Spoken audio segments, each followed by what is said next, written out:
Instagram, and YouTube at the same time. At the same time. Let me pull up my thing.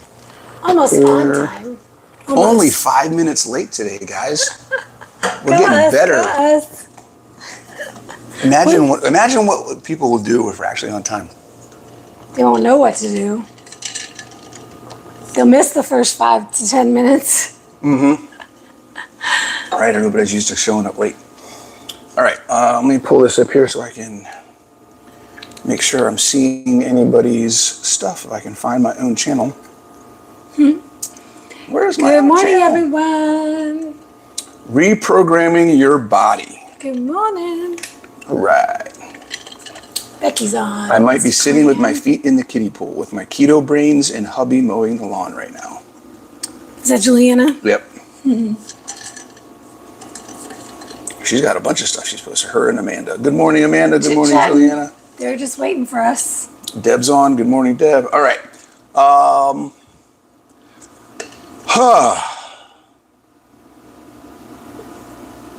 We just went for a walk. I was like, what was that?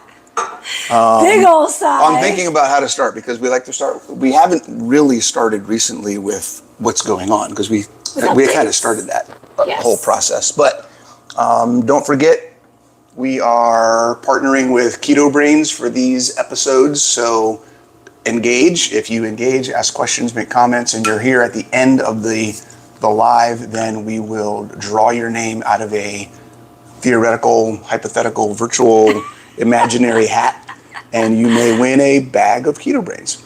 Becky said she ordered her Keto Brains. It will arrive tomorrow. Awesome sauce. That's fantastic. You will love it. I feel like we have one bag left. We have one container, and then we have a bag still, right? Yep. Okay. As soon as the container is gone, we need to get more. Yes. Because by the time it gets in, then we'll, yeah. Well, when the container gets low. Because we have a whole nother bag, though. To bring the bag from work. No, we have a bag here. We got. Don't we have a bag here? We finished the bag. Oh, damn. Because I used the bag to fill the container. Oh, snap. And then we had a little bit left in the bag. Well, then we need to get some now then, because that thing's already low. We need to order more. I knew we would go through it so quickly, but... Well, especially once we talked to Molly, and she was like, FYI, most people do 2 or 3 servings a day. Right. To get the alpha the full GPC, amount of alpha GPC to get to get the actual dosage that helps. Like a therapeutic dosage. Anybody that, if you're curious, and this is the challenge because it's not cheap, we understand that. Yeah. But if you really want the full dose of a full effective dose, get all the benefit of the alpha GPC that's in each serving, you actually need 3 servings. 3. 3? And 3. we should add that Keto Brains actually has more alpha GPC than most other supplements that are calling themselves nootropics. Correct. But they have less alpha GPC. They have less alpha GPC, and you would even need even more. So understanding that, just keep that in the back of your mind. I'm afraid of a full dose. Julianne's like, 1 shot was good for me. I don't know if I want 3. Well, and I'll say, I mean, we're both cutting, and we both have to cut further because neither one of us has moved. Has lost. You want to talk about that real body quick? Fat. Yeah. Well, it kind of goes into what we're going to talk about. Yeah. Yes. There's something we have to figure out about how our body's Why programmed things right are now. not moving. What's happening? Yes. We can maybe go back to it. Or you want to just talk about it? However, yeah, we're both trying to cut now, but we can talk about it as it relates to the topic. Right. Yeah, inputs and outputs. So what we're talking about today is the way your body is programmed to respond, and how that gets misconstrued or is just not understood. It's just not something. It's just not understood. It's not something that's known and understood by the majority of the population. Well, I think we inherently know it, but it's not something we think about in how we apply what we're doing. I think a lot of people don't know it. Really? Yeah, that's why I was like, this is going to be a class on how your body works. Yeah. And how to understand how your body works. And that it's responding to what you're doing or not doing at any given time.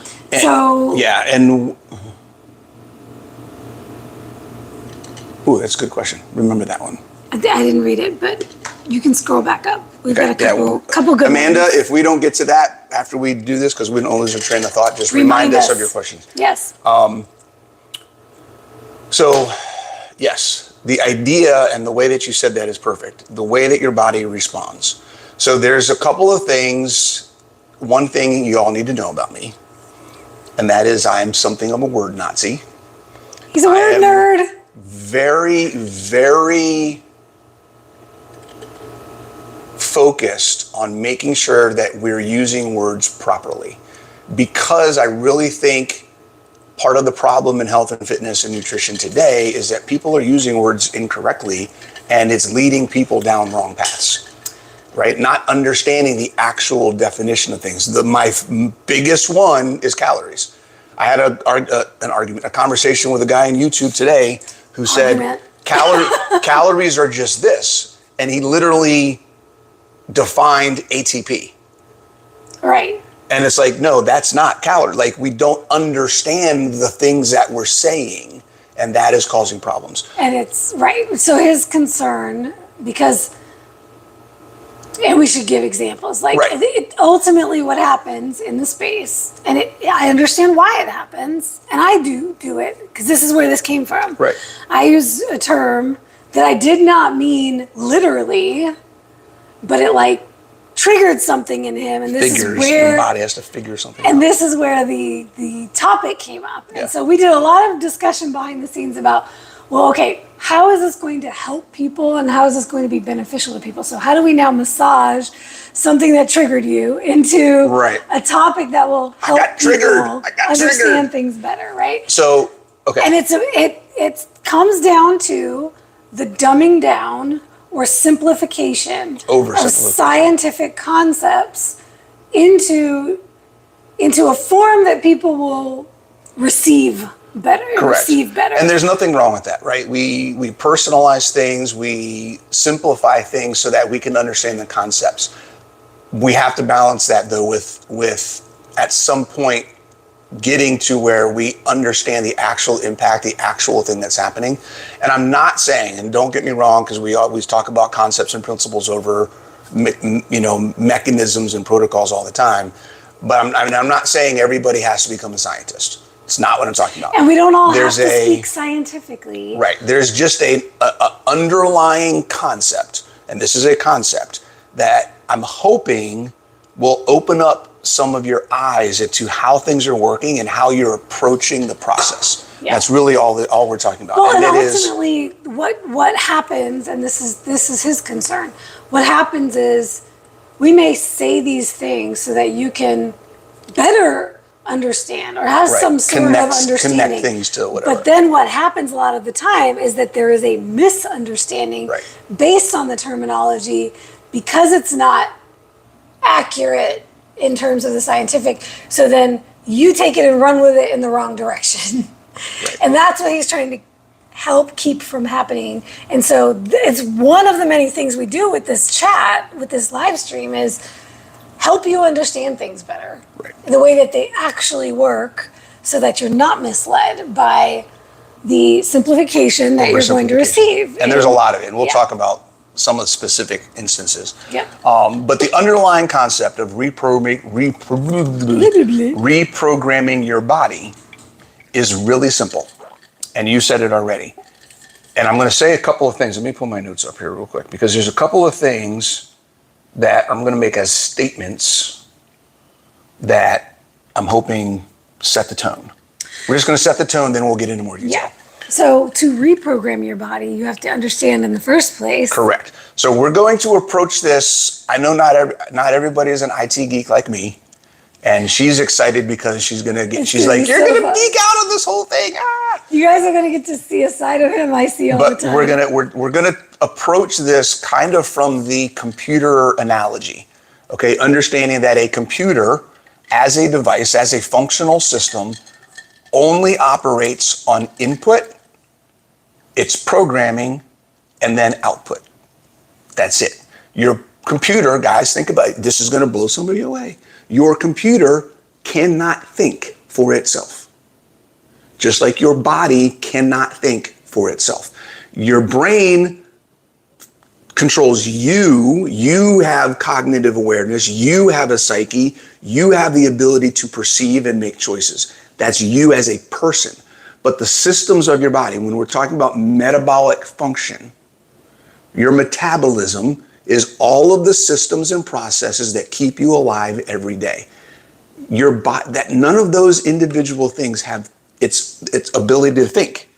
I love this analogy because it helps you kind of create a visual. If you imagine a computer and all of the processes happening, they used to be called processors. They are called processors. Yeah. Your processor, PC. That's what a PC computer, is, right? Personal computer. Yeah.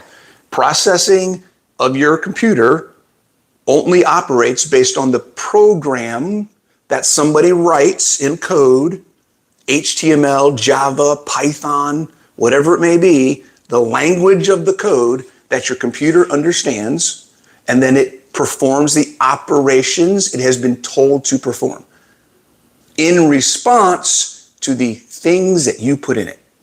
That's it. Okay, so why does that matter?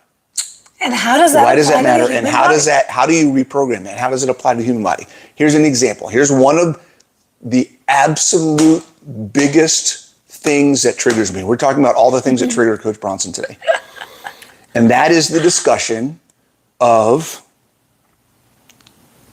0-calorie beverages. Oh boy, here we go.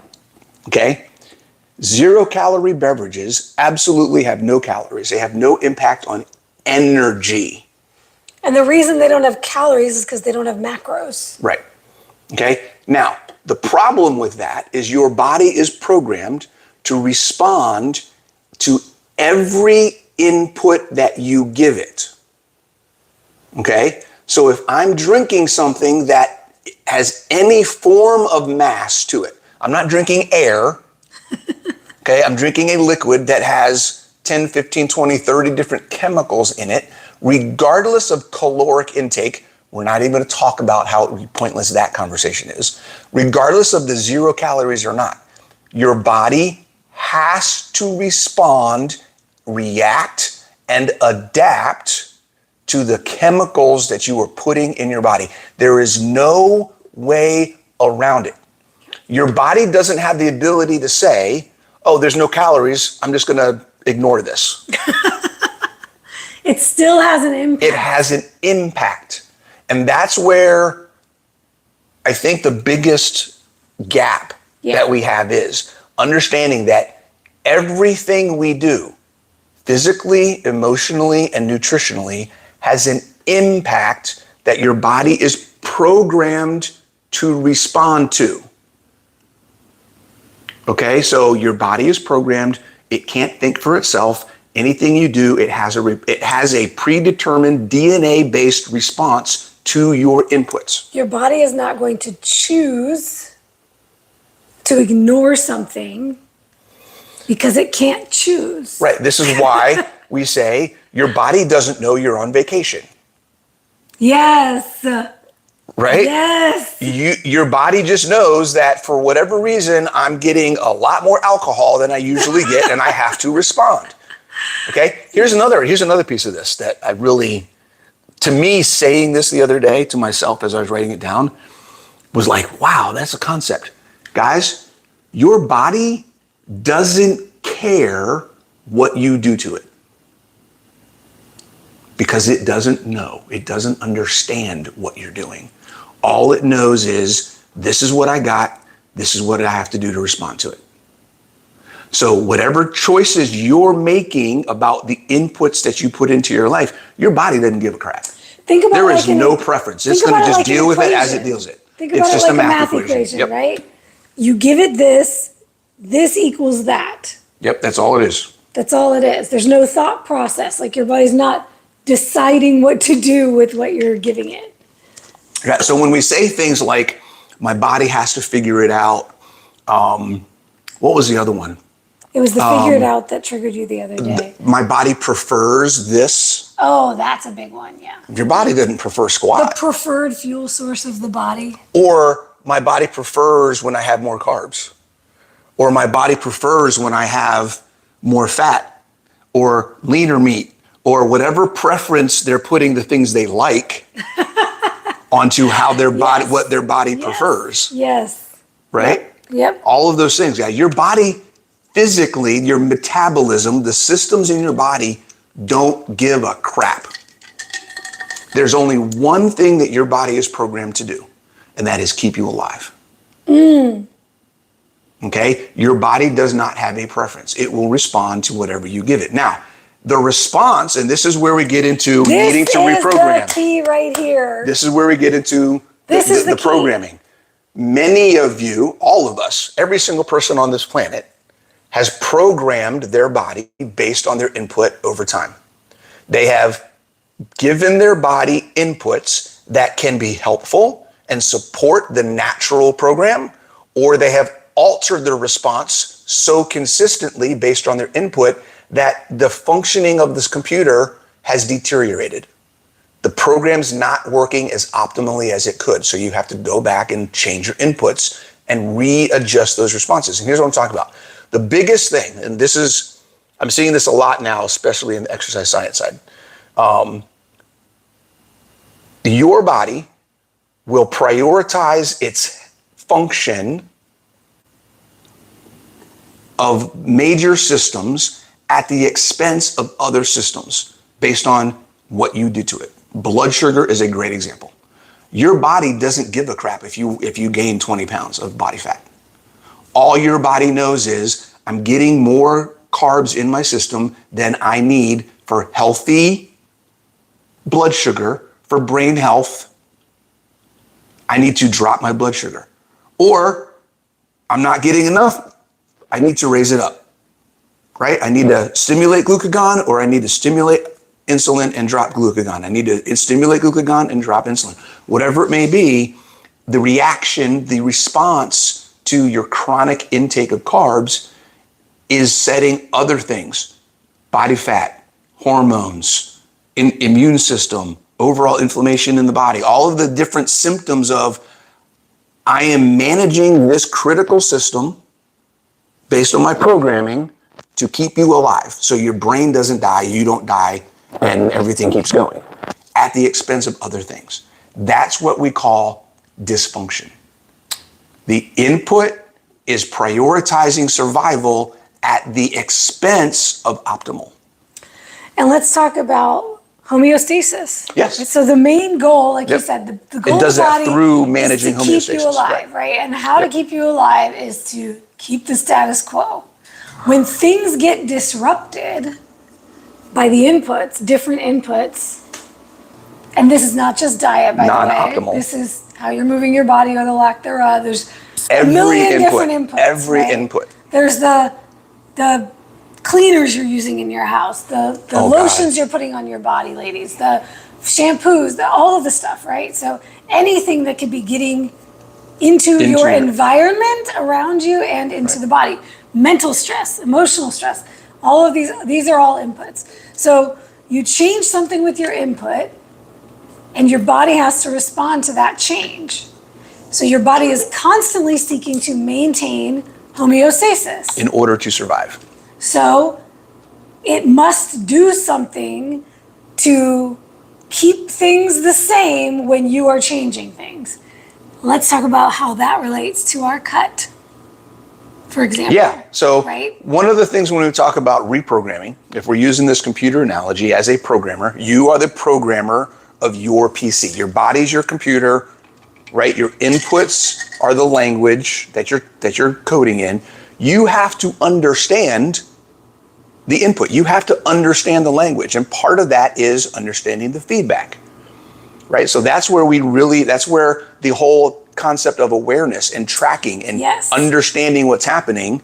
And it's not that your body's, oh God, we don't want to do the body broken part. Let's talk about that next. Well, I was going to say that when you mentioned the function. So I think that's important. We can mention that first. You want to do that? Yeah. So you may feel, especially my ladies, especially going through peri or postmenopause or any kind of big change in life, you may feel, or dysfunction, like an autoimmune condition, a thyroid condition, a metabolic condition, right? You might feel like your body is broken. because it's not working the way it should. The truth is, dysfunction is not the same thing as your body being broken. Your body doesn't break. It does something in response to something, like he's explaining. So while you might have dysfunction it's based on the inputs that have been put in your body. There's something dysfunctional. Right. But it doesn't mean your body's not responding the way it's supposed to respond. And this goes back to there's something that you're doing that's disrupting a critical system that your body has had to prioritize based on its programming, which has deprioritized other systems, which make those other systems not work functionally. They become dysfunctional. So when you're talking about autoimmune issues, your body didn't just break. There was a consistent input that your body had to prioritize over here, and it just didn't have the resources to focus on that. This is where we talk about it changed the programming, the upstream and the downstream effects, right? If there's an issue with your hormones are not the cause. Right. The endocrine system has been disrupted. So it's not, well, I need to fix my hormones and then everything else will be fixed. There's a reason why your body is responding a certain way. There's a reason why your hormones are now disrupted. That's a critical piece of this conversation to understand, is that we see all the time. There's a ton of coaches out there. There's a ton of people out there who are selling fixes to the downstream issues, and they're trying to fix, I'll use the analogy, they're trying to fix the interface of the application, but they're not getting into the code of why that interface isn't working the way it should be. So they're working at what you're seeing on the surface, the buttons you click on, but there's a ton of stuff on the back end. They're playing to your emotions that they're not addressing. So you got to go upstream. Yep. You got to go upstream. And this is why the grand majority, we could probably say all medical conditions, the pharmaceutical is not the answer. Right. When you treat with pharmaceuticals, you're likely creating more dysfunction somewhere else. And I was a victim of that. Yeah. For years taking pharmaceuticals that then further disrupted my digestive system, my endocrine system, my immune system. Oh my gosh, yes. And then now, when I finally got off all of those, now I have to go back and go to the upstream issues. Right. And work to solve those. So all that to say, when you're saying I'm broken and I need a fix, you're, as we always say, you're shopping out the answers to somebody else, and that is not helping you in the long run. You have to learn the language of your body. We were just on our walk before we started talking today. I was stretching out this computer analogy, and it's like, honestly, guys, the world is a computer. In one way to look at it, the world is a computer, and we are each our own individual application. We each have a different function. We each do different things, and we've all been coded differently.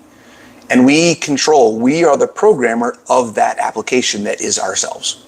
I love that. Right? So you talk about be the CEO of your body. That's so liberating. What we're talking about is you are the programmer of your body. You have to learn the language of your body. You have to understand what inputs it needs in order to get it to perform optimally. That means you have to be aware of the feedback loops. You have to be aware of the things that are happening when you make changes. You have to make small changes. You have to, some of you may not understand this, but you have to do programming notes. When I put in a function, I need to put what that function is supposed to do, how it's supposed to work, and what the expected outcome is. If I'm not doing that, then I'm not programming. That would be called, I'm a hack. Hacks, biohacks, We're not looking you're to be a hack. Big trigger. We're not looking to be a hack. We're looking to actually take control of the program. We literally are talking about all of your triggers today. Right? When you're seeking a hack, you are not seeking a solution. Yes. You think the hack is the solution. It's not the solution. It's not the same thing. Sometimes you got to break the code down, figure it out, and then go. So that gets into the scary thing about this is that it's liberating to know that you have the control. It's also scary. placing responsibility on your shoulders. Yeah. So you can't just tune out, check out, and shop out the answers to somebody giving you the perfect plan or the magic pill. So, for instance, our cut is not Yes, cutting. we're going to talk about our cut. Our Our cut is not cutting. And we can't sit here and throw our hands up and say, "Oh, it must be my hormones," So, and, which I could totally do. I could blame it on hormones. 6 weeks in or No, 5 I'm weeks? 3 weeks in. I started before you? Yeah, because you because you always did the week of dive high in. fat. You did the week of high fat first. No, I baselined for a week, then I did my week of high fat. and I just dove right in. And you dove right in. And it didn't do nothing. Yeah. So you're like 5 weeks in now? 4. I just finished 4 weeks. Okay. Today's starting 5. Got it. So, yeah. Yeah. I'm starting 4, yeah. So for both of us, the scale has not gone down, guys. Nothing. Scale is the same. Body fat percentage is the same. Same, yep. And this is, we'll just talk about what we're talking, what the process. So let's talk about what you want to talk about. What you did first. Sure. Yeah. Yeah, because yours is straightforward. Yeah. So I tried high fat, dropped my protein. Granted, I knew, and I wasn't expecting miraculous fat loss right away because I knew that this would not happen. You were kind of toying with the FGF21 but I decided not to do it. But you didn't kind of go all in. I didn't go all in. Yeah. I just did the 80% fat. And it was really just let's see if I drive that ketosis, better brain energy, kind of those ketogenic benefits.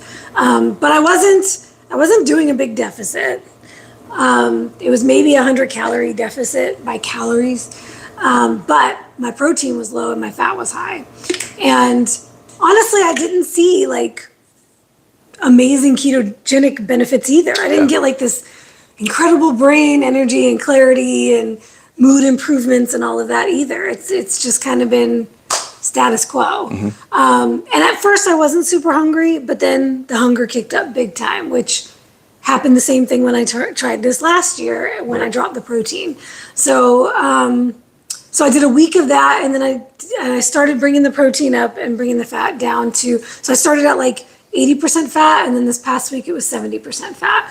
And I was dropping my overall calories intake, but I had a lot of energy on board because there was a lot of fat and not a whole lot of protein. So we're talking, my protein it started out under my lean mass in grams, because my lean mass is about 95 pounds, and I was eating... That's crazy. 80-ish grams of protein the first week. And then this past week, my average, I think, got up over 100. I think it was 117 this past week, which is above my lean mass, but under my total body weight currently. So closer to my ideal body weight in protein. So that's what I've been doing thus far. And my overall intake has been slightly lower, 100 to 200 calories lower than my total intake was at maintenance. I'm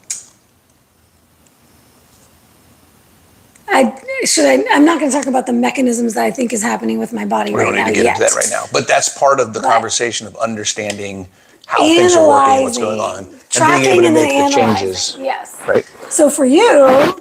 So for me, I did basically three main things. So it's been 4 weeks. I increased my protein. So I was averaging around 180 to 190 a day. So I'm over 200, probably closer to 210 a day right now. 220 on some days. Protein. Yeah. I decreased my overall fat intake. So I was between 165 and 185 on average. I set my goal at 130, which is usually just below my loss. 145 to 155 is kind of my maintenance usually. And then anything below that is where I start losing. So I set my goal at 130, and I've been hitting that. I've gotten into the 145s a couple times, but you also have some low days. This last week I made some tweaks, and I actually was averaging about 110, 115 this last week. So this last week I expected to get on the InBody today and be like, ooh, there's a drop. Not a dang thing. So, and And then the third thing, the biggest thing when I started was, well, no dairy as well. I cut out a bunch of stuff. So no dairy. I had been doing either some sort of potato, French fries or tater tots every week or every other week, something like that. And then ice cream every couple weeks. So it cut all that stuff out. None of that stuff. It's been purely carnivore for the past 4 weeks, 100%. Nothing but eggs, chicken, and beef. I haven't even had tuna. Or fish, right? Adjust your mic. It's very fuzzy. It's touching something. Thanks. Let me put it down here. It's rubbing against my neck. Every time I look at you, probably it's turning. Yeah. All right. So all of these changes in 4 weeks and not a thing has happened. Oh, 4 things. Okay. I've been consistently working out 5 days a week. So I was doing, on average, trying to just get a schedule of at least getting into the gym 3 days a week with work and school and other things I was doing. And I buckled in and said, look, well, I'm going to do this. I'm going to hit the gym every day. I kind of adjusted my programming so that I wasn't burning myself out. So I've been consistently 5 or 6 days a week at the gym for the past 4 weeks. Well, yeah, 4 weeks. No, 3 weeks. 3 weeks, because the first week, whatever, it was like 3 or 4 days. Mm-hmm. So the last 3 weeks have been consistently in the gym 5 or 6 days a week. Again, no change. Body mass is the same, or weight is the same, lean mass is the same, body fat percentage is the same, nothing's changed. So I have to now think, okay, what are some things could be that we're going to do? So we're going to look at, for me, what I'm looking at doing is we're going to go to slightly leaner beef. Mm-hmm. So I've been doing 80%. So we're going to basically just drop my fat even more. Even more. Right? So I've been doing 80% ground beef. We're going to go to 88% ground beef. That'll be the biggest change. Meals. Guys, I don't know if they have an affiliate code. I'm going to get a code. Look up Impeccable Chicken. I am with a little apostrophe, peccable chicken. Let me go get it because I love these things. These are amazing. Yeah, I gotta say, I'm not a fan. She's not a fan.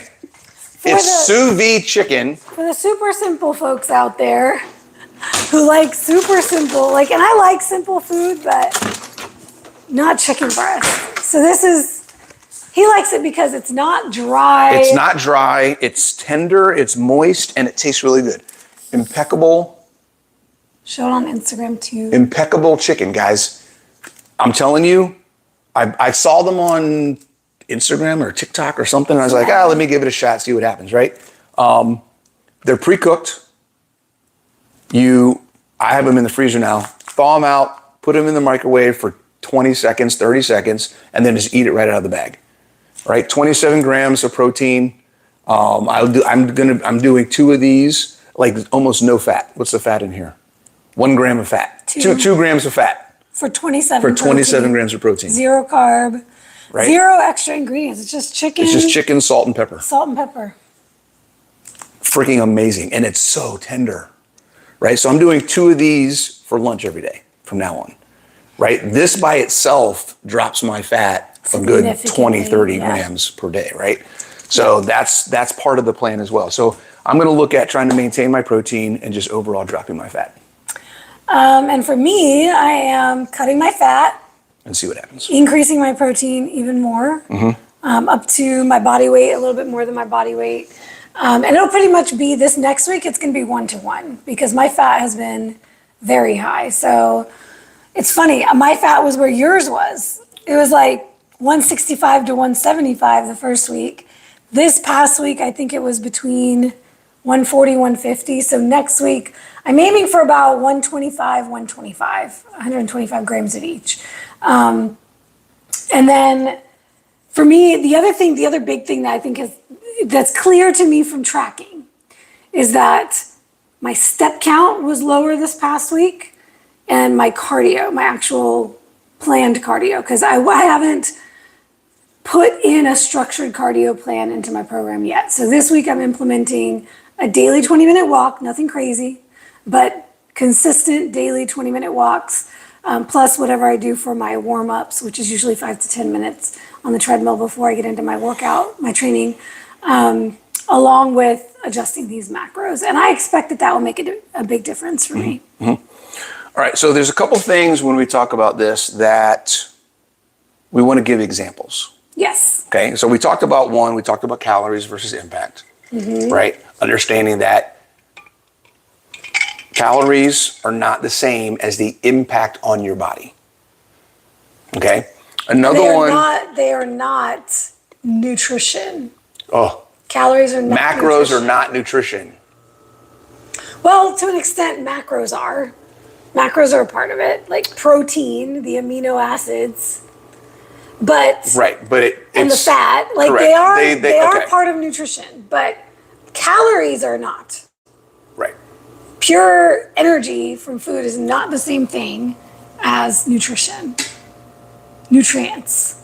Macronutrients are a nutrient. Yeah, I'm going to Micronutrients are a nutrient. Yeah. The energy from those is not. Is not. Real quick, Juliana mentioned that there's other flavors of the impeccable chicken. Don't even bother with the other flavors. They're not that clean. They're better than other options, but they're not the best. The pepper Salt is and the pepper. one that I get because it's literally chicken, salt, and pepper, and there's no flavorings and other soy stuff and whatnot in there. So this that's is why I what he recommend means, guys, when he's talking about 0-calorie things. Right. Any 0-calorie thing, beyond beverages, Yeah. everything, anything. If there's one thing I want to bring across to everybody is that ingredients matter more than the damn nutrition label.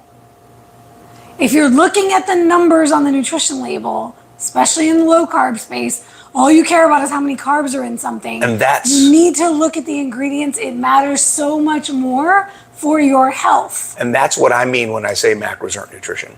The ingredients label is what you're eating, right? That's the stuff that's going to impact your body beyond just your macros.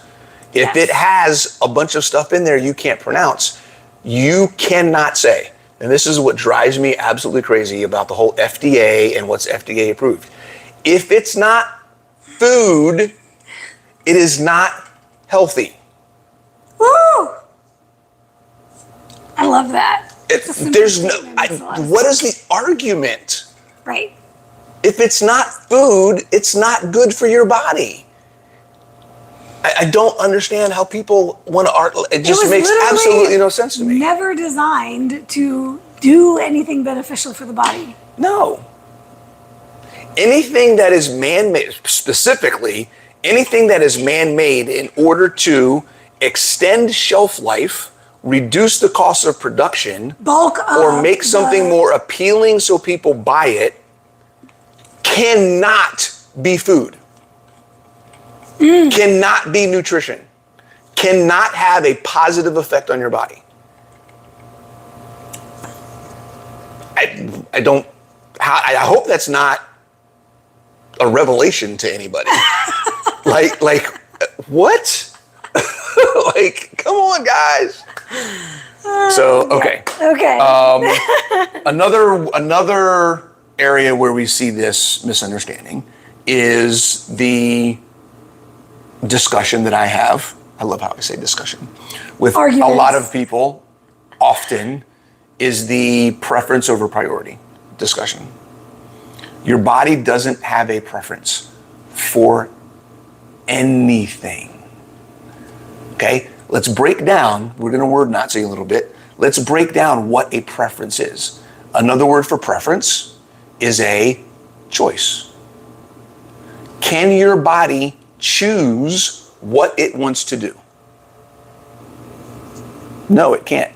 If your body doesn't have the ability, if the metabolic functions in your body don't have the ability to choose what they want to do because they are programmed to only respond to input, then preference is an impossibility for your body. It cannot do it. It doesn't have any way to comprehend that it has a choice. It can only prioritize based on its programming. If this happens, I have to do this. If this happens, I have to do this. If this and this happens, I have to do this. That's all it does. It is a programmed priority. It is an equation that is pre-built into our DNA. It must respond in a predetermined fashion. And that's where we talk about fuel. We talk about energy intake.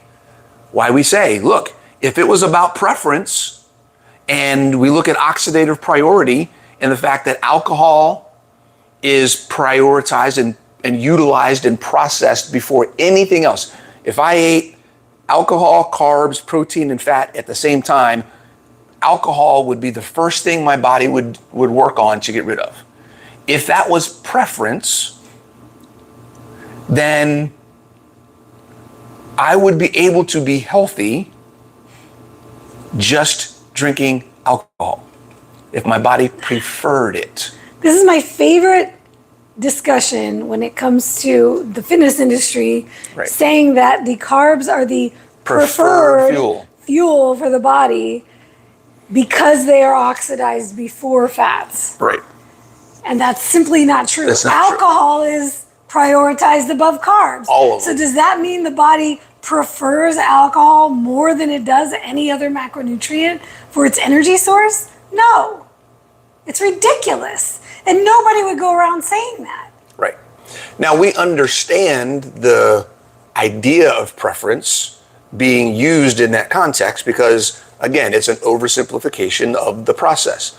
But what we're talking about is understanding the actual meaning of what we're saying and how that makes us think about what's going on. Processes in the body. Right? Like, there is no preference. Why is it burning alcohol first? Because it's programmed to keep you alive. So, this is what we talked about at the beginning. There are certain systems in your body that are programmed to keep you alive. It responds to alcohol as a toxin that it must get rid of as quickly as possible. It doesn't have a way to store alcohol, so it has to get rid of it. Alcohol is majorly damaging. It has to get rid of it. It's not choosing to get rid of it. It's programmed to keep you alive. So let's apply this to the next macronutrient in the list of oxidative priority. Ketones. Carbs. Let's talk about carbs. Well, so why does the body want? All of it. It doesn't want. So all of it, when we talk about oxidative, we'll dig a little deep. So all of them, oxidative priority is essentially the order in which your body is programmed to process macronutrients. That's what oxidative priority is. So the order it is programmed to oxidize or utilize macronutrients. Alcohol, then ketones. Do you want to talk about that a little bit? Yeah. Why we don't want to chase high ketones? Oh God, that's a whole nother. Well, you brought it up. Now if we skip it, they're not going to understand. Well, that's what I was going to talk about. Why would the body get rid of ketones? Well, that's what I was going to do. First. Yeah, I was going to do that. So I wasn't going to equate it to why we don't want to chase high ones, but that's a good point. So alcohol, okay, there's two main things that oxidative priority is programmed to prevent or keep us safe from. That is toxicity and ability to store. Those are the two main things. So alcohol, very toxic, no real storage. Ketones, not necessarily toxic unless there's way more than you need. Not really any place to store it. Has to get rid of them. They are prioritized. Okay, so when we talk about high ketone levels, high blood ketones, we want to be in ketosis. All the people chasing ketosis out there. Let me ask you a simple question. If having high blood sugar is not good, because it's excess fuel that your body can't use, how does having high blood ketones become a good thing if it's excess fuel that your body can't use? And your body is prioritizing it almost at the same level as alcohol to get rid of the excess. Think about this. If you are removing in your urine or breath excessive ketones, literally that is because your body can't use them. Ketones being expelled from your body is not a byproduct of ketone use. It is a byproduct of unusable ketones. Ooh, that's the key right there. That's right? the key. Juliana just asked, so we want ketones, but not necessarily high ones. Absolutely. And that's the Yes. point. And this is why we always tell people when you're first switching to a ketogenic, carnivore, super low carb diet, you want to be sure that your body is even able to produce them. ketones. So being ketosis, checking all that stuff at the beginning, not necessarily a bad thing. But long term, who cares? The goal is not to jack up your ketones higher and higher always and forever. That's not the point. Ultimately, ideally, your body learns to utilize them, and then your blood ketones, breath ketones, especially urine ketones, are not going to be high anymore. Yeah, it's not. Because what it's needing, it's using. Right. And then there's not a whole lot left over. And even protocols, when we talk about therapeutic ketosis, even protocols where they're trying to keep people in the 5 millimole range, right?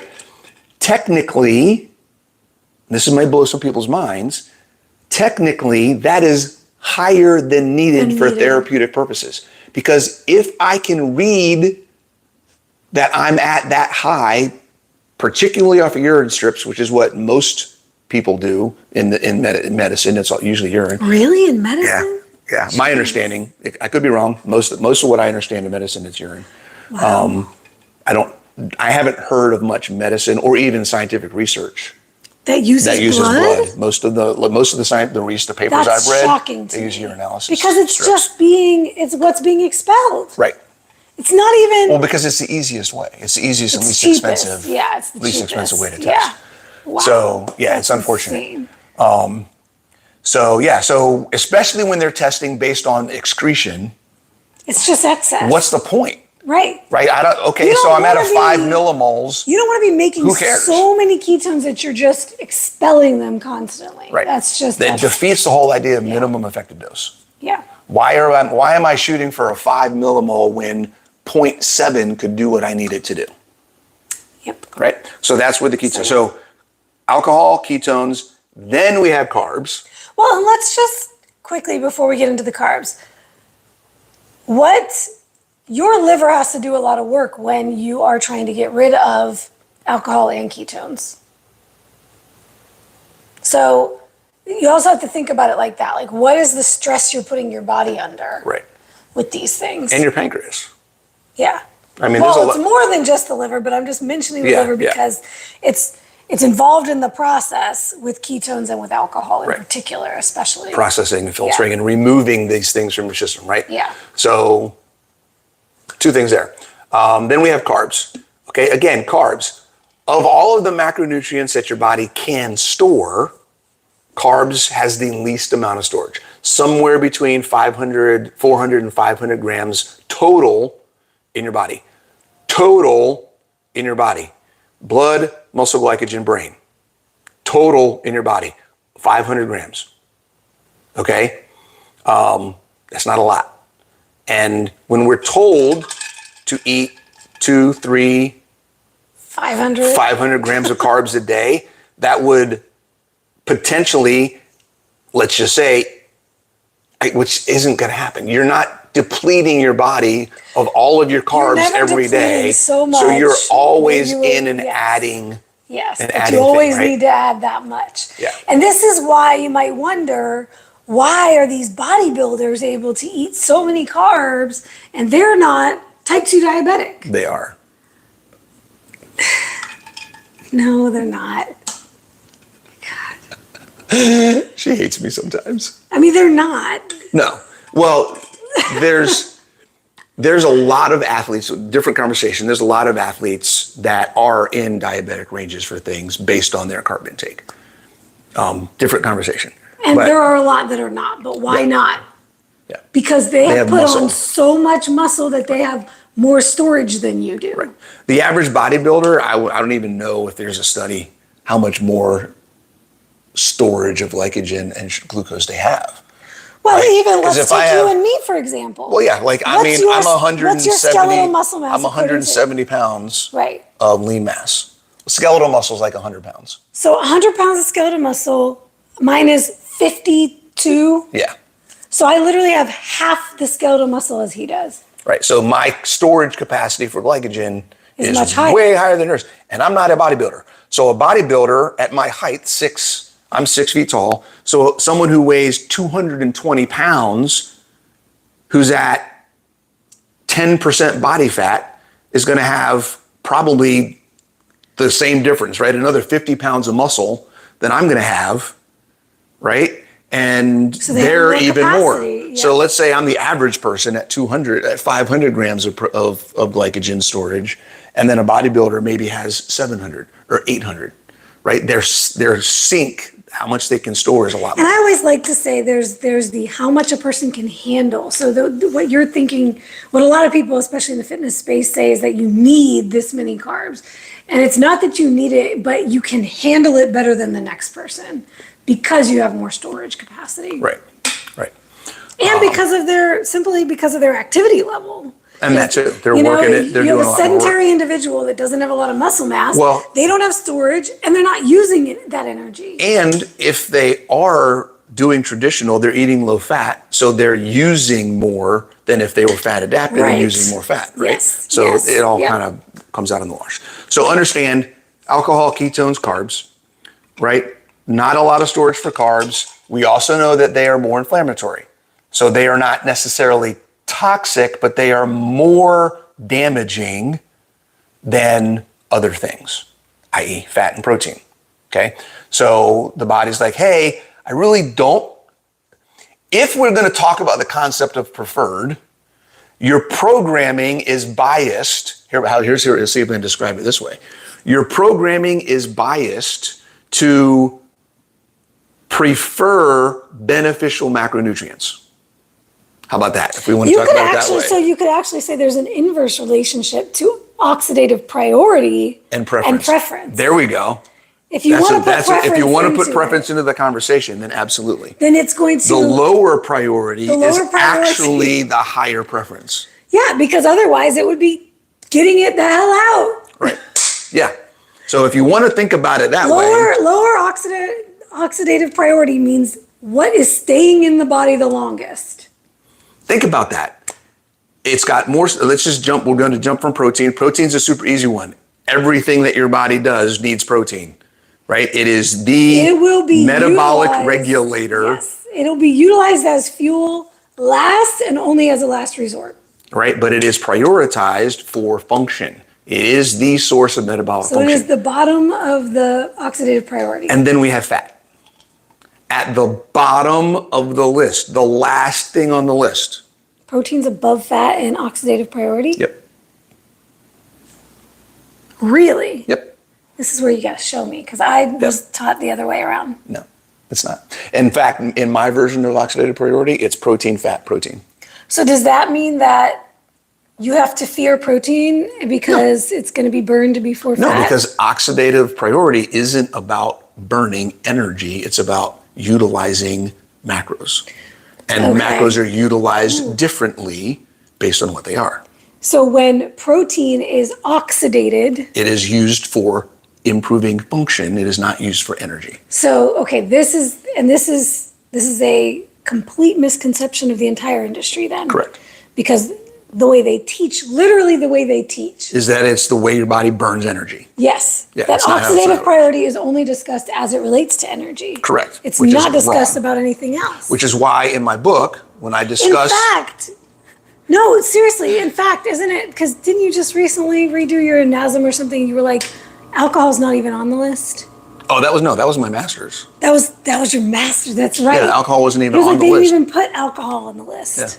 Y'all, alcohol wasn't even listed as a macro. This is such a good conversation, because if you are wondering why you are not being told these things, because it's all screwed up. Literally not being taught in the educational systems of certified professionals in nutrition and fitness. Higher education, none of it. None of it. Yeah. And it's being taught, it's just not being taught correctly. No matter what their credential, whether it is an MBA, it'd be like a master's of anything in the health sciences, whether it is dietetics, whether it is exercise physiology, whether it is personal training or nutritionist, it's literally not being taught. Right. So when we talk about oxidative priority, so in my book, I've talked about oxidative in Ultimate Ketogenic Fitness. not this last book, the one before, I talk about oxidative priority, and I put Coach Bronson's oxidative priority up there. Okay. And it goes alcohol, ketones, carbs, protein, fat, protein. Because if it's for utilization, I wanted to highlight that protein is first utilized for function. It is the last resort to be utilized for energy. And that's why it was taught that way, because when they teach it only about energy, they don't put alcohol in there. Right. Because it's not utilizing alcohol for energy. And they're... Well, it is, but it's just not, it's burning it up and you're getting energy out of it, but it's not beneficial to But you're the body. not really getting energy out of it. So they only put carbs, fats, and then protein. Yeah, they don't put ketones, alcohol, or... A lot of times they don't. Yeah, and they put protein at the bottom because they're talking about protein as an energy source. Right. So that's my version. We always educate on is that you don't want to look at protein as an energy source. And this is a misconception in the keto space. You have to fear it because it's going to turn into sugar and use it for energy. And that's just not how the body works. Yeah. It's not how it works. So that's when we're talking about all of these things in oxidative priority. It's a pre-programmed response, guys. It's pre-programmed. And if we're going to talk about preference, even though there is no preference, the body is programmed to prefer the beneficial things and get rid of the things that are not beneficial, which is why fat is at the bottom of priority, because it's the least toxic and the most storage. Literally thousands of grams could be stored. Yep. Right? If we talk about calories, millions of calories, hundreds of thousands of calories. I don't like doing that, but that just gives you the scope. There is unlimited potential for energy storage in fat on your body. So that is why. If carbs, Well, and then there's the concept of fats burning slower. They're like the logs on the fire versus the quick, right? It's like, because that's another part of it too. Not only do you have so much storage capacity, but it's not going to quickly go, and then you're out of it, and now you have no energy source. Well, here's another segue point I want to make and highlight for anybody listening. If carbs were preferred, then how come your body converts them to fat to store them and then burns the fat instead of converting them back to carbs to burn them? Ooh. Well, it does that too. Only after it burns the fat. Ooh. Oh, here we go, down the rabbit hole. Because gluconeogenesis doesn't kick in with glycerol until after the fat's been broken up first.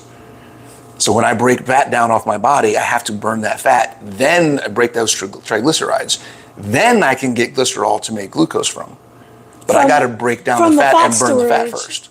Right, but you also have the carb storage that can be right, but I'm talking about just the thinking from one end to the other, glucose to fat, and then fat breaks down for energy. In that pathway, right? Yeah.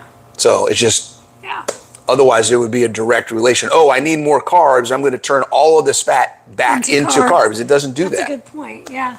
Yeah, when you think about it's like, oh, you now have triglycerides you can utilize. You now have intramuscular triglycerides. That's a whole... Oh boy, we're not getting into that today. Okay. We got some good questions. We have to go back. All right. Well, this one relates to what we're saying. What is the... Hey, Jonathan's on. Carnivore Muscle's on. What's up, Jonathan? He says that I'm right. Thanks. Appreciate it. She says, what is the capacity to burn each source? Isn't there a limit? Capacity to burn versus capacity to store.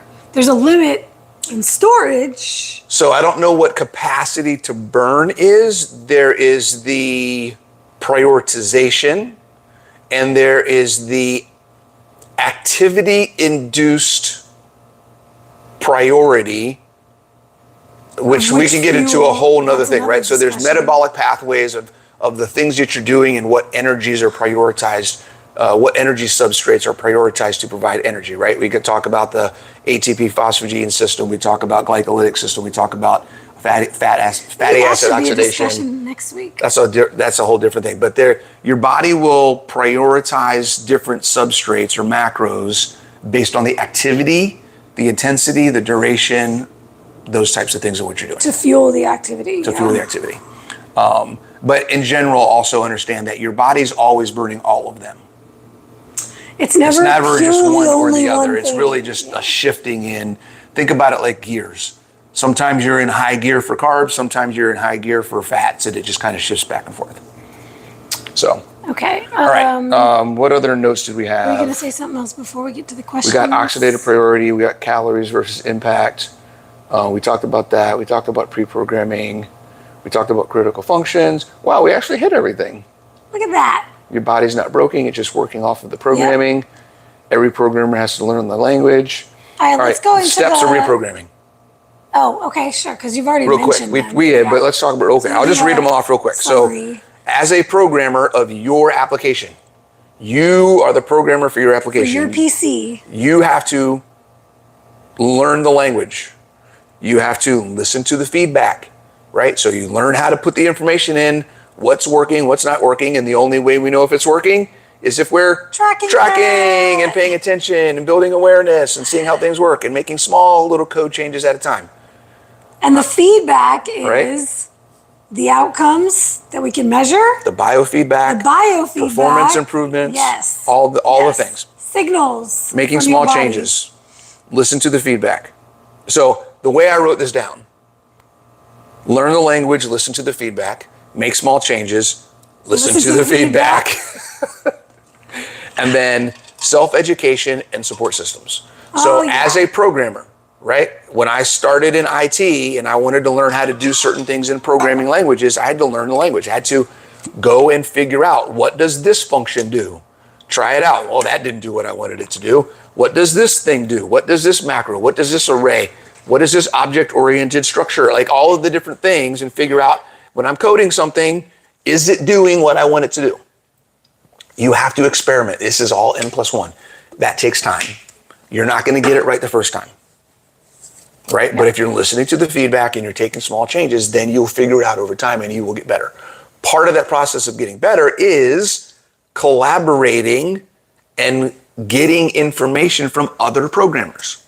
To further as a programmer, understanding. There are millions of programming forums and communities out there for programmers to learn things about their language. I'm a Python programmer. I'm trying to work on this project and I need to understand this function of Python. I'm going to go to a community of Python programmers and say, hey, I'm trying to do this. Have you guys ever done it before? Can you send me some examples? Can you show me how you got it to work? And then let me try it.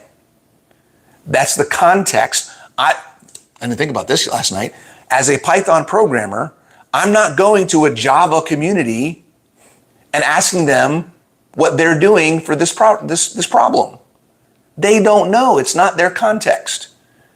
If I'm following a Java programmer online and I'm specializing in Python, what information does that person have for me? This is what we always say. You have to consider, who is this person talking to? Is it my context? Is it the language that you need to be working with? Stop going to every influencer in the low carb space and trying what they're doing without considering if that might have anything to do with your context or not. Yep. So there are people that speak your language. Find those people and work with them. Yep. Right? Get in that community. Find that coach. Find that somebody that can help you figure out what are the things you need to be doing specifically for your computer. Because everybody's computer is programmed differently. Everybody's applications are programmed differently. Find your geek squad. Ooh, I like that. Find your geek squad. Absolutely. I got mine. So those are the basic steps of how to reprogram. What else we got? Questions. Okay, let's go through the list. You got all the questions today. Let's go through the list. Amanda had some good ones. Yep. She asked, I gotta find it again. She asked a question. Julianne is afraid of a full dose of keto brains. Have you found during previous cuts that it takes longer to get fat loss going each time? Not usually. This is the first time for me. Usually when I start cutting, it just comes out. This is the first time for me. It's been like, what the heck is going on? Honestly, most men usually This is literally the Whoa. What the? This is the first time for you it's ever been difficult. Yeah. Yeah, for me. And I wouldn't say it's difficult yet. It's only been 4 weeks. Well, see, this is It's where not difficult. this is where you all want the results too fast. Yeah, it's only 4 weeks. And this is why I always say extend the timeline, like when I'm doing a prep, right? And that's what I'm doing now, is now I'm 12 weeks out. So now it's getting more serious. But I'm 12 weeks out from the fashion show, not from my first competitive stage appearance this year. So I actually have more like 16 or 17 weeks for that. So I built an extra amount of time into my timeline because I knew there would be some trial and error. I will say that yes, for me, it has typically gotten, but I will also say that there are times when it's been quicker and times when it has taken more time. You will hear in the space that the more you've done this, the harder it's going to be every time. And that is true more in the case of you haven't given yourself enough time not dieting.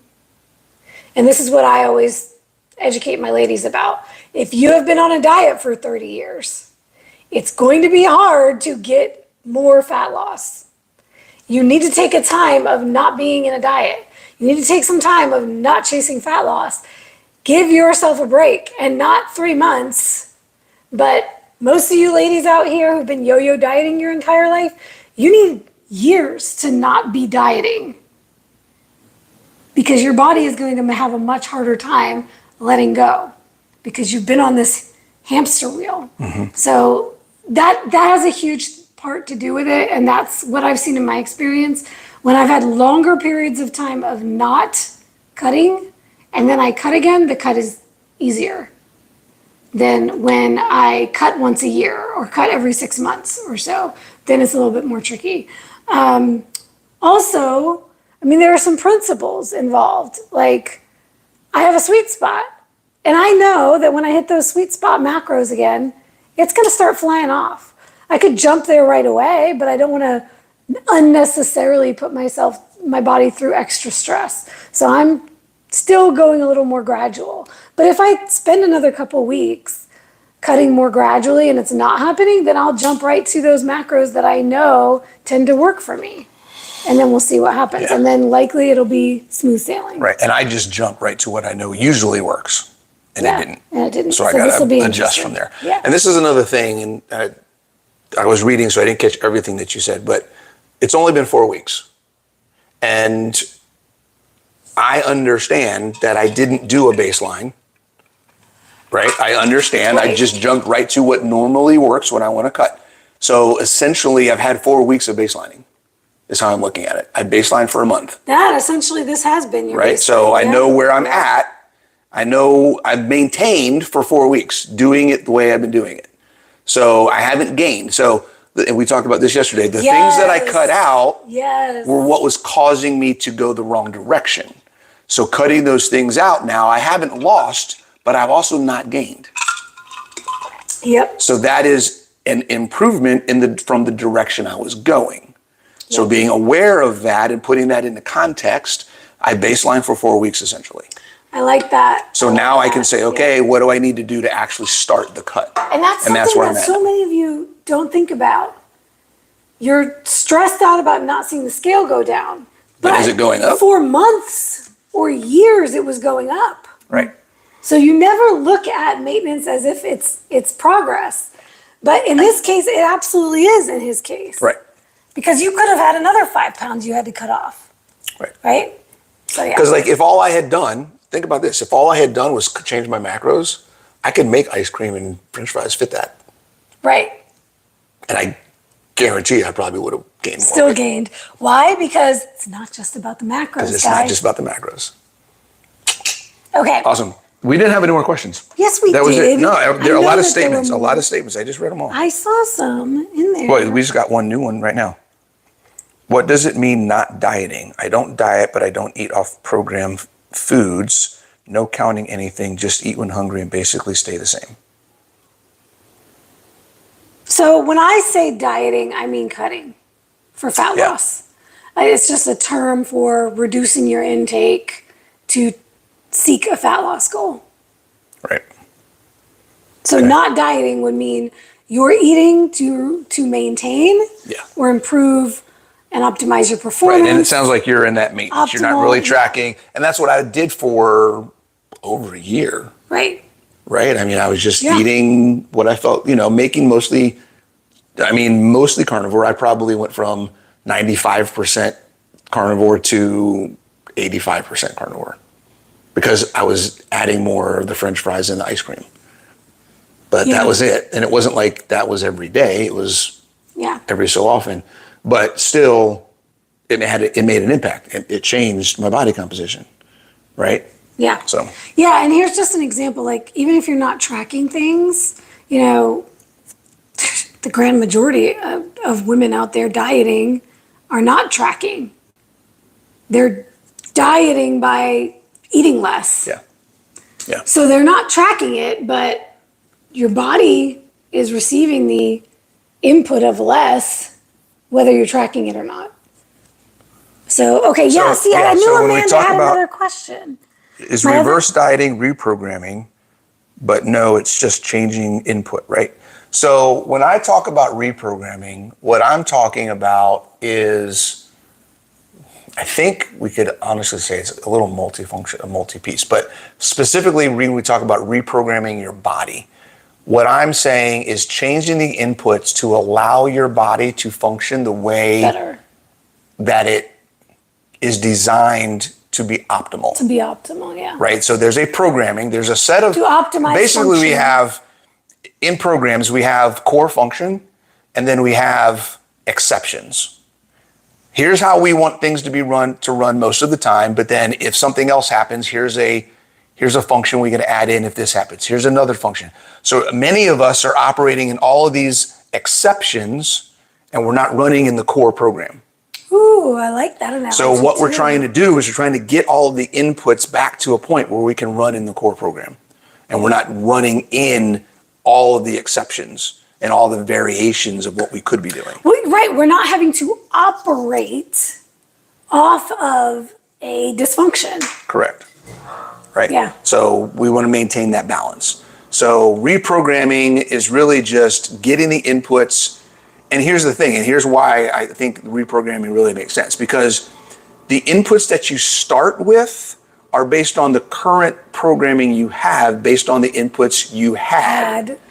Then what happens is you change the inputs, your body adapts to those inputs and responds, and then you have to change the inputs again. And then there's more adaptation, and there's more response, and then you have to change again, because all of the different systems that may be dysfunctional have to go through an adaptation to get back to optimal.